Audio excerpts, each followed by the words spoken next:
Muy buenas. No podíamos despedir el año mejor que hablando de Andújar y hablando de lo que ha pasado en Andújar este año y de lo que ha pasado en Andújar hace muchísimos años. Vamos a ver muchas curiosidades, vamos a conocer un poco de historia, porque parece que este año todo ha sido muy malo, pero igual ha habido años que también han sido malos.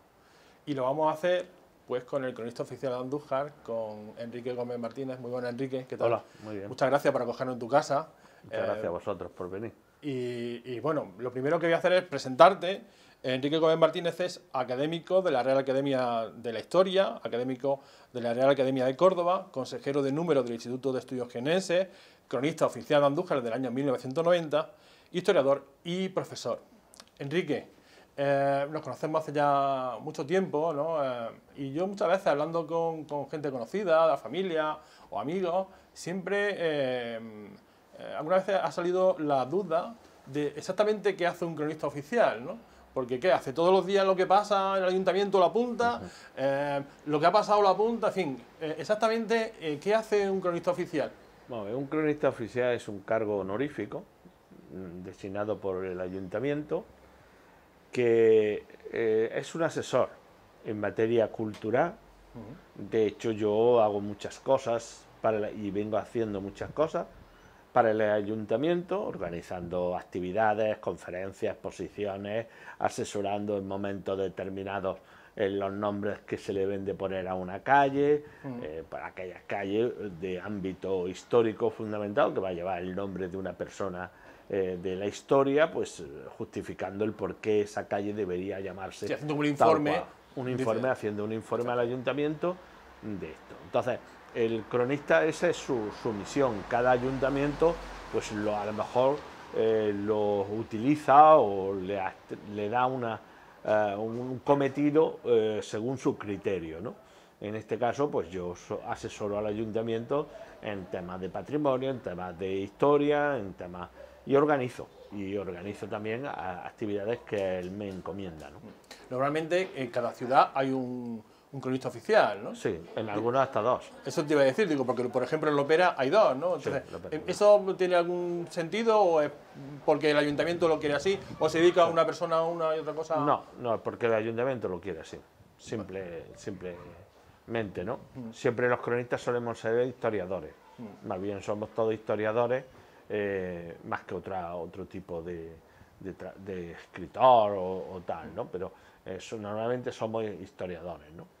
Es un cargo que no tiene remuneración económica, vaya, que quiero decir que muchas veces se puede pensar que fíjate que no sé cuánto estás cobrando, al final es una figura importante, pero sin dinero, vaya, no tiene remuneración. No, yo no recibo nada en absoluto del ayuntamiento y mis compañeros cronistas exactamente igual, ¿no? Y bueno, es un cargo altruista, tal vez por eso lleve 30 años, si aquí se cobrara igual, ya hubiese habido muchos otros historiadores que hubiesen deseado el cargo, ¿no? Pero bueno, no se cobra, yo lo hago digamos, por mi pueblo, por mi ciudad, en el sentido de, al ser historiador, pues para mí es un orgullo pues representar a Andújar, en este caso como cronista, en esos foros de cronistas que hay a nivel provincial y nacional, ¿no? De cronistas, pues para mí es un honor y un orgullo poder estar ahí hablando de Andújar y dando a conocer la historia de Andújar para ellos y para las futuras generaciones, presentes y futuras generaciones de andújareños, ¿no? Y bueno, que un día estén interesados en conocer algo de la historia, pues podrán, bueno, consultar mis libros, mis escritos, todo lo que yo vengo desarrollando desde el año 1976, que fue cuando empecé a investigar, ¿no? Empecé a trabajar, ¿no? Porque la mayoría, o sea, todo lo que yo hago, lo que escribo, está en base primero en archivos, de consulta de archivos, y después pues bibliográfico, ¿no? Ya de otros trabajos para completar ese estudio del tema que quiero realizar, ¿no? Se han cumplido ahora 30 años de que sea cronista oficial de Andújar. En estos 30 años, ¿qué tema ¿Cuál crees que ha sido lo más importante que ha podido suceder en Andújar o digno de destacar en estos 30 años que tú has estado aquí? O que se ha descubierto, que tú has descubierto a través de los archivos. Quiero decir, ¿qué es lo más importante que te has encontrado? Andújar se ha transformado y ya han sufrido muchas modificaciones desde el año 90 en que yo soy nombrado cronista. Lógicamente, una ciudad viva, una ciudad que ha ido evolucionando y que se ha transformado sustancialmente, incluso se ha tomado conciencia cada vez más del respeto al patrimonio histórico, artístico y cultural en general de la ciudad, el patrimonio a través del archivo. Yo que he trabajado mucho en el archivo municipal, ¿no? El archivo histórico municipal, pues siempre he luchado porque fuera bien preservado, tuviera un lugar digno, etcétera, etcétera, porque cuando yo empecé en el año 76, el archivo histórico de Andújar, y voy a hacer un paréntesis para explicar que el archivo está el ADN de nuestra ciudad. Si un papel se desaparece de un archivo, has perdido una parte de la historia, ¿no? Claro, has perdido. O sea, todo papel que no tengamos, todo documento que no exista, no existe para siempre. Por tanto, un archivo es algo que debemos cuidar mejor que ningún otro, o por lo menos tan igual que el patrimonio como puede ser el cuadro del Greco de Santa María. Hay que cuidarlo porque es que, faltándonos ese archivo, ya somos huérfanos, ya no sabemos de dónde venimos ni qué ocurrió en ese momento. Entonces, yo que conocí ese archivo en unas circunstancias penosas, sin catalogar, metido en una buhardilla, porque eso era una buhardilla, donde no tenía ni luz artificial, la única luz natural le entraba de unas ventanas y de la oficina de obras que había, que estaba debajo, la oficina y eso es la luz que entraba allí arriba, estaba prácticamente a oscuras. Yo, para poder trabajar en él, conseguí que el secretario general del ayuntamiento de entonces me pusiera un tubo fluorescente para yo poder. Allí había polvo de años y años. Sí, se podía deteriorar el papel, quiero decir, no todo, estaba en allí la no había humedad, imagino. Claro, no había nada con eso. Además estaba en estanterías de madera, con lo cual todavía mucho peor para el papel, ¿no?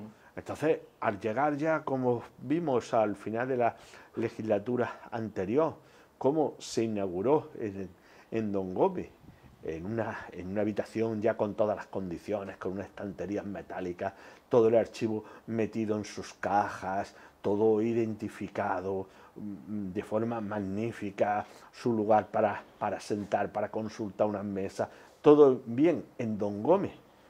Poner el archivo histórico de Andújar, hombre, para mí fue un gran triunfo, ¿no? Pero sobre todo, no a título personal, sino a título general y para toda Andújar, porque ya tenemos ahí nuestro archivo, ya está. Nuestras señas de identidad están ahí, ¿no? Claro, claro. ¿De dónde venimos? Todo. Está ahí. Si es que, si no, yo no te puedo contar la historia de la Andújar del 17 si no están las actas de la Andújar del 17. Claro. ¿Comprendes? Si no están, que es donde se ve, porque las actas de capitulares, las actas de pleno, como le puedas tú llamar ahora, y tal, o de sesiones municipales, está ahí reflejada la vida cotidiana de Andújar. Y aparte de esas actas, Enrique, ¿de dónde se saca también más información? Quiero decir, ¿de dónde se extrae más información sustanciosa e importante para conocernos? Aparte de las actas oficiales que pueda haber.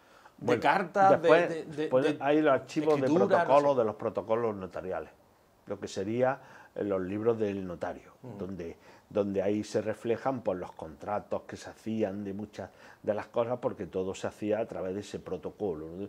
Y entonces eso está en el archivo histórico provincial, y después está el archivo histórico diocesano, que también conserva un valor y una riqueza documental enorme de todas las ciudades, de todos los pueblos y ciudades de la provincia, ¿no?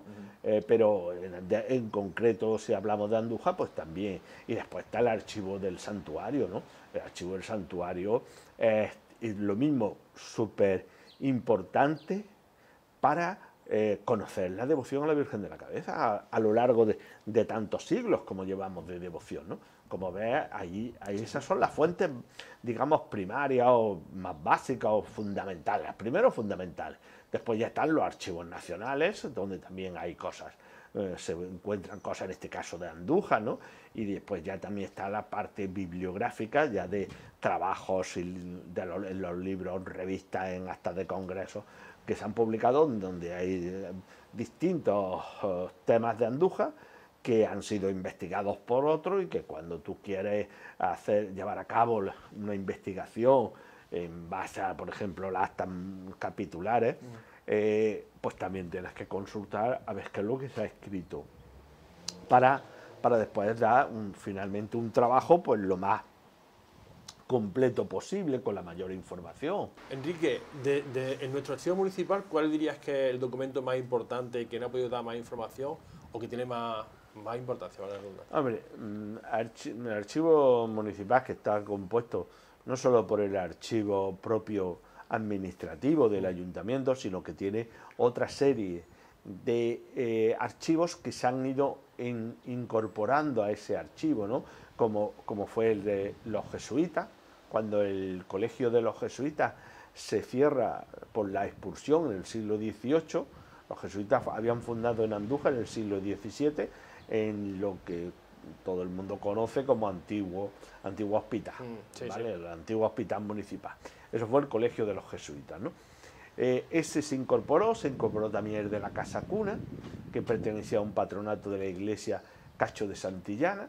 Eso también se ha incorporado ahí. Después está también los juicios sumarísimos de la posguerra, de toda la comarca, pero no están los de Andújar. Los de Andújar debieron de ser destruidos tras, supongo, las primeras elecciones municipales del año 79.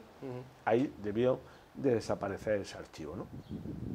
Y algunas otras cosas más que se incorporan al archivo histórico, pero con eso tiene una gran importancia para la historia de nuestra ciudad.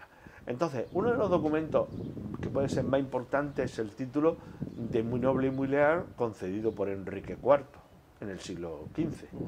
Entonces, ese es un documento importante, porque el título de ciudad de su padre, Juan II de Castilla, ese no se conserva, ¿no? Pero sí el de Muy Noble y muy Leal, ¿no?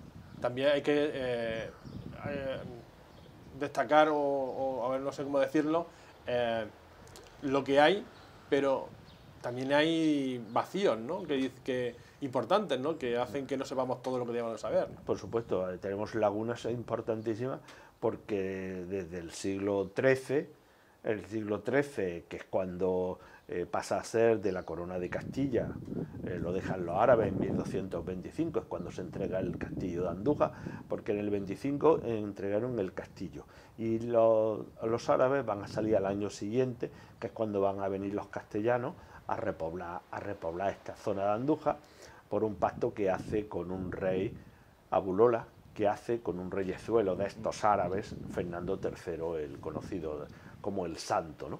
Entonces, después tenemos esos periodos, 14, 15, hasta el 16, del siglo XVI, solo hay unos meses de finales del siglo XVI, ¿no? A partir de ahí sí tenemos ya hasta la actualidad, ¿no? Pero también con algunas lagunas. También hay lagunas porque a veces también los ayuntamientos, cuando salían, arrancaban las propias actas capitulares, y otros porque ha habido, digamos, algún depredador que se le ha gustado y por deseo de conservar o tener, pues han sido arrancados periodos muy claves para la historia de Andújar, ¿no? Y también, menos mal que eso se pudo recuperar. Otra persona había seleccionado de todas las actas capitulares, había guerras, todo lo que hablaba de guerra se lo había llevado. Menos más que lo devolvió a través de otra persona. Yo te estoy hablando de los años 80 y tal, ¿no? Cuando se devolvió. Y entonces, en el periodo que yo estuve ordenando el archivo, en el año 90, pues coloqué en su lugar todos esos todos esos legajos que se habían sacado del acta que correspondía y del año correspondiente también, ¿no? Entonces se volvió a poner Un trabajo ahí. duro, tuviste que tener un trabajo, Sí, no es fácil, quiero bueno, decir, y trabajar sobre un montón de documentos, de documentación, y ordenarlo todo y ponerlo todo en valor, además, porque si estaba todo, como decía... sí, había un inventario del año 40, es verdad que yo lo encontré en el archivo y se lo di al secretario general, pero claro, un inventario sin saber ordenadamente qué era cada legajo. ¿Comprendes? O sea, si tú hay un inventario y te encuentras todos los documentos guardados en su caja correspondiente diciendo este es del año tal, este es del tema tal y del año cual, entonces fenómeno. Pero no. Hay 40 hojas y... Hay 40 hojas y ya está, bueno, ahí tal, pero no especificaba, entonces había que leer legajo por legajo para poder meterlo en una subcarpeta, identificarlo del tema que es, el año, etcétera, etcétera, ¿no? Y después colocarlo ya en una caja archivador donde esté, ¿no? Yo estuve un periodo de tiempo de un año. No, tampoco hice gran cosa, no es que tampoco idea, pero bueno, ordené bastante, pero ya después vino un archivero, que es el mismo que está actualmente, que ya, pues sí, efectivamente ordenó perfectamente todo el archivo y hoy día está fácil consultarlo fácilmente todo lo que tiene el archivo, que eso es un servicio también a todos los historiadores e investigadores, porque así también facilita que personas que vengan de otros lugares, bueno, no solo los que en Andújar estamos, sino otros que vengan de otros sitios interesados por conocer la historia, puedan acceder fácilmente con una garantía de seguridad y tal al archivo, a la documentación que conservamos en nuestro archivo, ¿no? Enrique, este 2020 para la mayoría de la gente ha sido un año muy malo, Sí. Con la pandemia, con tal, mucha gente, aunque parezca una tontería, pero la frustración de no tener romería, de no tener tal.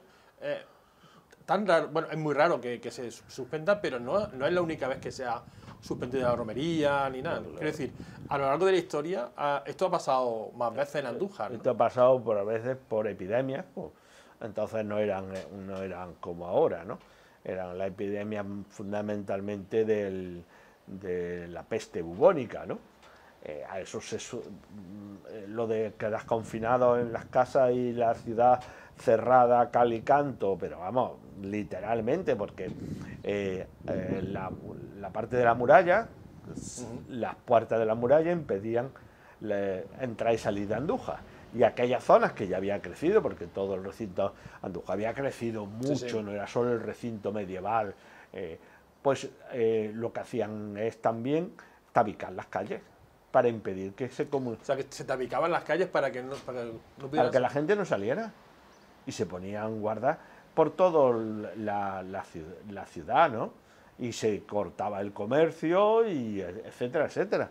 La gente, se creaban hospitales de apestados, porque en aquella época los recursos para tratar la enfermedad eran prácticamente nulos, son muy primitivos, o sea, lo más era de cosas, la medicina era muy básica, ¿no? Muy básica, y el tratamiento no lo conocía. Hubo un médico de aquí de Andújar, Miguel Franco, que escribió un tratado sobre la peste en el siglo XVII.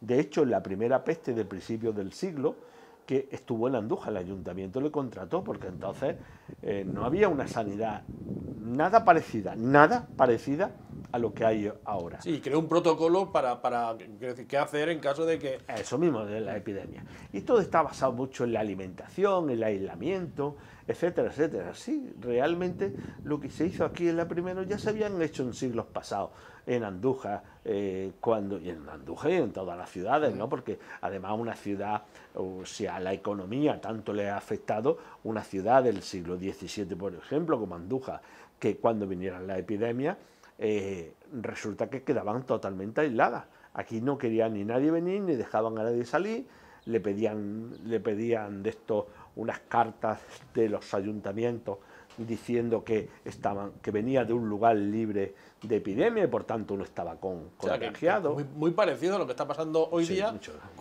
hace ya 3 siglos, ¿no? Sí, sí. Entonces, y la solución, eso era, mira, tú imagínate si la situación era grave, que nadie quería atender los hospitales de apestados, es que le ofrecían a los presos de la cárcel de Andújar que se fueran allí a trabajar, al hospital de apestados, a cambio de dejarlos en libertad y cosas de esas, ¿no? Porque claro, las cárceles eran terribles, ¿no? Eso no era nada Sí, que ver imagino también que entre con la gente que atendía a los enfermos habría una gran cantidad de infectados también, ¿no? ¿De qué? Se contagiaría mucha gente. Claro, se contagió a mucha gente. Entonces, el irse a salir de la cárcel para irse allí no era garantía de nada, me comprenden, ¿no? Pero claro, también estaban muy mal en la cárcel, ¿no? Eso también tenía. Después, los enterramientos los hacían en fosas comunes y lo único desinfectante que tenían era la cal, echarle cal viva, ¿no? Y entonces, para cubrirlo, y creaban también lugares de apestados, de enterramientos para los apestados. Mira, la epidemia de 1680 que vaticinó la monja trinitaria Sor Lucía Yáñez, en 1679, viendo la procesión de la Inmaculada que pasaba por el convento, esa dejó, según las actas capitulares, dejó 6.000 muertos. 6.000 muertos. Yo estudié esa epidemia y, verdad, lo de las cifras, cuando hablamos de cifras, no pueden tomarse a veces con una fidelidad al 100%.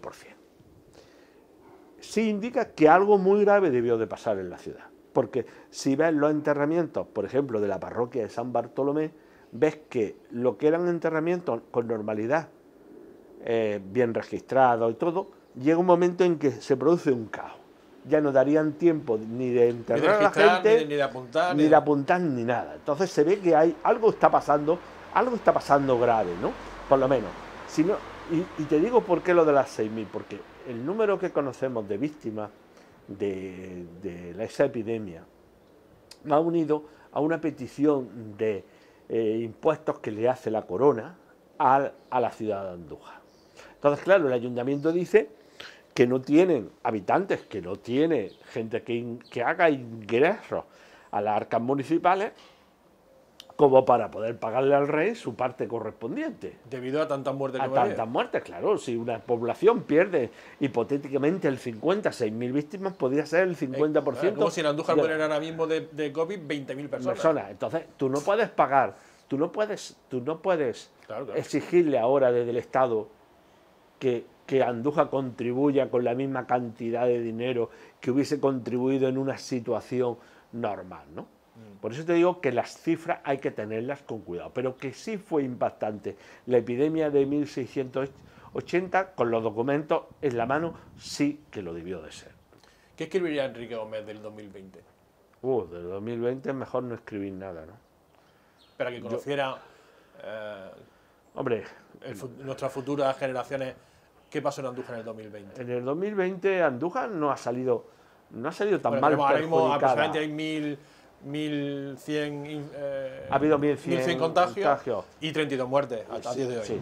No es tan, si lo comparamos con el número de vecinos, no es tan tremendo, no es una cosa tremenda, ¿no? La verdad es que se van curando la mayoría de la gente que ha tenido, bueno, esa desgracia de contagiarse, ¿no? Habría que hablar también de lo positivo que ha sido a lo mejor la pandemia para Andújar, no solo veamos lo negativo. Yo creo que ha servido para mejorar la infraestructura de la ciudad. Yo creo que desde el ayuntamiento principalmente se ha mejorado la infraestructura, se han aumentado los servicios sociales, las ONG que trabajan en la ciudad se han puesto tanto las pilas, se han volcado tanto por atender a los demás favorecidos. Creo que eso ha sido una cosa positiva, a pesar de que efectivamente haya aumentado el número de personas que haya perdido su trabajo por las circunstancias que, a pesar del comercio, todo esto es terrible, ¿verdad? La suspensión de las fiestas, todo esto, eso ha mermado la economía de muchas familias, de muchas miles y miles de personas, ¿no? en nuestra ciudad, ¿no? Pero aparte de eso, también hay que ver la parte a lo mejor más positiva que nos ha servido, y yo creo que cuando podamos un día recobrar la normalidad, lo que nosotros podíamos entender por normalidad, pues espero que salgamos más fortalecidos, que hayamos aprendido más cosas a hacer, ¿no? Yo creo que espero, ¿no? Que eso sea de verdad una realidad, que seamos más generosos, más tolerantes en la sociedad, ¿no? A lo mejor es mucho pedir, pero creo que de todo esto deberíamos de aprender, así como hemos aprendido mucho a través de la compra a través de internet, de trabajar, teletrabajar en casa. Eso, si nos lo hubiesen dicho imponer ciertas cosas, aunque en los colegios no hubiesen dicho de eso ni hablar. Entonces tenía que ocurrir situaciones graves como esta, ¿no? Para que se ponga en práctica una serie de trabajo, una serie de formas, la misma enseñanza, cuando se cerraron todos los centros de enseñanza, ¿no? Pues lo mismo, ¿no? ¿Quién no iba a decir o quién le iba a decir que los niños van a seguir en casa? Todo eso creo que ha mejorado y que muchas de estas cosas vendrán para quedarse y pasar de un trabajo siempre presencial, donde si no vas a trabajar, ya no estás trabajando, a aprender que también se puede trabajar desde casa y que se puede rendir lo mismo o más o mayor productividad desde tu propia casa, cosa que en nuestra mentalidad, en otros países sí, esta mentalidad sí existe, ¿no? Porque ya lo lleva poniendo en práctica desde hace más tiempo, pero nosotros no, nosotros estamos en el puesto de trabajo, aunque no hagamos nada, o es que no has en tu casa. Sí, no nosotros siempre hemos pensado trabajando. que si estás en tu casa parece que no estás trabajando, ¿no? Eso mismo, ¿no?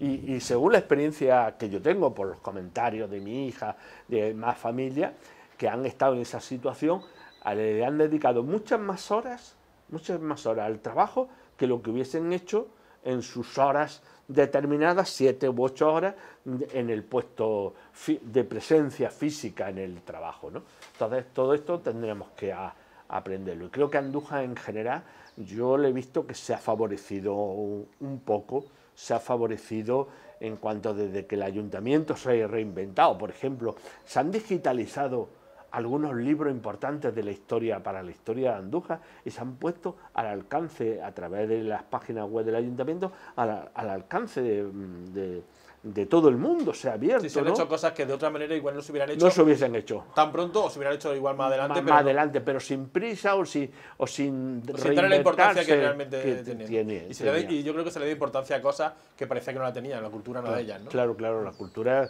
es una de ellas y la cultura en los tiempos que vivimos se puede, es tan segura asistir a un acto cultural como a cualquier otra actividad, ¿no? Y lo mismo, en eso creo que el ayuntamiento, por ejemplo, pues se ha puesto las pilas, ¿no? Se han puesto las pilas y se han inventado y se han reinventado en muchas cosas, han hecho otras han puesto también otra serie de libros más, están trabajando con poner al gran público toda la bibliografía que hay sobre Andújar, a sus autores con biografías, poner las carátulas de los libros para que la gente conozca el libro y pueda acceder a la biblioteca y leerlo, ¿no? Sacar en el sistema de préstamo aquellos libros que tienen más ejemplares que pueden prestar, ¿no?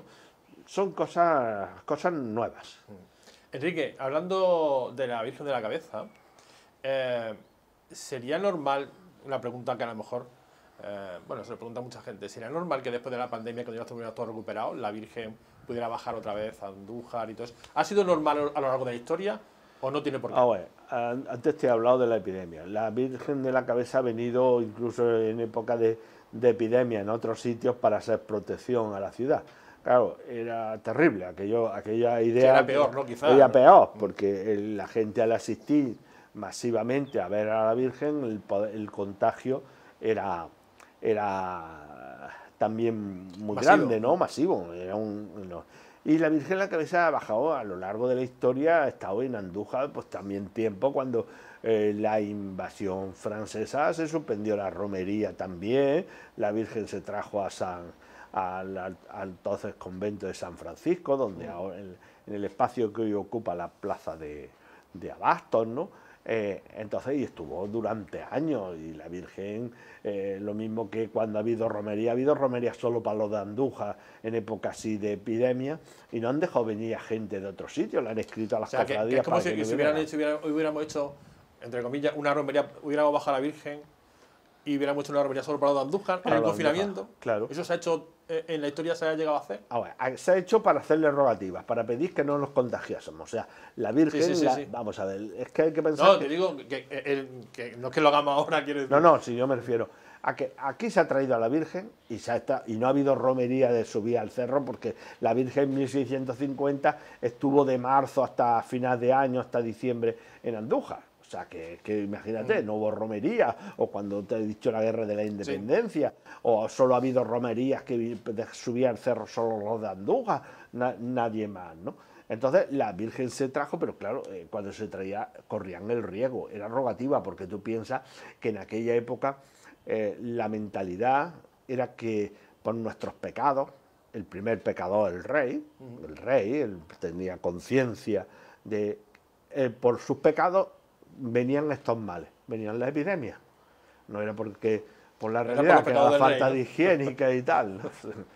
Pero esa es la mentalidad, y todos los reyes tenían y pensaban que los males que le ocurría a sus pueblos, no solo ya de enfermedades, sino de bancarrota, es decir, de sin dinero, de que la flota de Indias, que a veces estaban muy preocupados de que viniera el dinero, el oro y la plata, no llegaban pues porque los piratas lo habían cogido en el camino, o debido digamos al mar está muy embravecido, a las tormentas, etc. Los barcos también si no venían, eran por el pecado en principio de los reyes, y después todo se consideraba que era pecado. Por nuestros pecados Dios mandaba esos castigos, ¿no? Por tanto, el hacer rogativas para que no ocurriera, ¿me entiendes? O para que en el caso de la epidemia de 1680, el voto a la Inmaculada, que este año se ha repetido en el convento de las Madres Trinitarias, se votó porque una de las cosas que le dice la Virgen es esa, ¿no? De hacer fiesta todos los años en el convento, o de, por ejemplo, cerrar la casa de comedia. La casa de comedia de Andújar estuvo cerrada durante un tiempo, porque una de las cosas que había dicho la Virgen para que no se repitiera la epidemia es que no se representaran las comedias, principalmente las comedias ilícitas. Y entonces bueno, al final era un modo de que no se reuniera a la gente, ¿no? Que es lo que ha pasado también en estas fechas, ¿no? Es curioso como volvemos a la historia, se vuelve a repetir y se vuelve a repetir, se vuelve a repetir, y cosas que, como dices, que la Virgen dijo que no se hicieran tal, ahora se toman decisiones muy parecidas siempre a lo que se ha tomado a lo largo de la historia, ¿verdad, Enrique? Claro. Igual que no se puede hacer otra cosa, ¿no? Modificada, evolucionada, ¿me entiendes? Hombre, ya nadie piensa que la epidemia sea por un castigo divino. No digo eso. Creo. Pero, en fin, al final es la movilidad, la que no se junte gente. Al eso mismo, por supuesto, eso está. Y, hombre, cuando había epidemia se quemaban los enseres de todos los apestados y se quemaban hasta las casas. Yo me pregunto... Antes, la epidemia, en la mayoría era por la higiene, por la falta de higiene. Sí, por la falta de higiene. Entonces, ¿no se recomendaba a la gente tener higiene? ¿No se le decía, o era algo normal no tener higiene? Era normal, porque además también, si los cristianos eran los que menos se lavaban, si se lavaban ya era sospechoso de judío, ¿me entiendes? Ya, sí. Entonces, o sea, si iban muy limpios, es que no eran cristianos. Hombre, la frase aquella famosa de que yo pienso que sería mentira, vamos. Cuesta creerlo, pero bueno, que Isabel la católica no se quitó el sayo, vamos, el camisón, la vestidura que llevara debajo de las demás, no se la quitó hasta la toma que no tomara Granada, ¿no? Me parece un poco tremendo, ¿no? Pero bueno, el no lavarse los cristianos era por lo visto una cosa más normal, usual. Por eso la gente, los perfumes, se perfumaban tanto, etcétera, etcétera, ¿no? Curioso, ¿no? Que no dijeran o no supieran que realmente era por eso, por lo que venía la epidemia, ¿no? Y que no apostaran por lavarse más, ¿no? Para radicales, sobre todo el contacto eso de la pulga con los animales, picaba al hombre, ahí ya empezaba la transmisión, ¿no? Entonces, eso era difícil en la mentalidad y sobre todo en la cultura de aquella época y tal. Por eso las clases más pudientes, si se salvaban de este tema, es porque tenían posesiones en el campo y se aislaban. Entonces, aislándose, como ahora pasa, ¿por qué no cerraron a todos? Porque sí, estando encerrados no todos, llega, claro. no hay peligro de contagio, ¿no? Entonces, para no contagiarse, la gente en aquella época, los pudientes, la clase acomodada, se marchaban a sus posesiones que pudieran tener en la sierra, en el campo, en donde tú quisieras, ¿no? Pero, y así se aislaban, ¿no? Bueno, Enrique, pues una charla muy interesante, el conocer que al final, a lo largo de la historia, Andújar no ha sido el peor año que ha pasado, No. y que las cosas, bueno, al final parece un bucle que se va repitiendo y ojalá que no se repita más, ¿no? Pero igual dentro de otro siglo, de otros 80 años, vuelve a venir otra cosa o vuelve a... Claro, algo parecido, porque ya más en estos tiempos parece más que la guerra, entendido por guerra, la lucha entre dos bandos y saber dónde está el enemigo y tal, no. Ahora el enemigo es todo esto bacteriológico, todo es oculto, no se sabe dónde está el enemigo y con lo cual es difícil de combatirlo antes de que te afecte esto. Los recursos que tenemos obviamente han mejorado enormemente desde siglos pasados, ¿no? en este tema, pero que es otra forma que nosotros no teníamos experiencia de nada de esto, porque esto había ocurrido ya en siglo A y claro, esto nadie se acordaba ni nada. Y bueno, ahora lo que sí debemos de esperar, tomar nota, y para que si otra vez tenemos que vernos en unas circunstancias parecidas, pues podamos actuar mucho más rápidamente en todos los sentidos, ¿no? Porque ya habrá referencia de lo que ocurrió en este lamentable año de 2020, ¿no? Enrique, pues muchísimas gracias por atendernos, muchísimas gracias por compartir con nosotros esa sabiduría tuya y ese conocer la historia de Andújar y bueno, y en general de todo, ¿no? Y te deseamos, bueno, pues que tanto a ti como a toda tu familia y a toda tu gente, bueno, porque tengan una feliz entrada y salida de año, bueno, y que seáis siempre muy felices y que la salud, sobre todo, os acompañe, que es lo principal, ¿no? Por supuesto, hoy día además te das cuenta que ahora más que todo es la salud, ¿no? El valor de la salud que a veces no se tenía en cuenta tanto, hoy día se ha puesto de manifiesto, ¿no? Y yo lo que quiero decir a vosotros es lo mismo, muchas gracias, feliz año y también a todos los espectadores, a todas las personas que nos sigan a través de los distintos medios de comunicación, pues desearle que el 2021 pues sea un año muchísimo mejor, que superemos esta situación y sobre todo que quede en la memoria colectiva de cómo debemos de comportarnos, cómo debemos actuar en un futuro si las circunstancias se repitieran. Enrique, muchísimas gracias, lo dicho. Gracias a ti.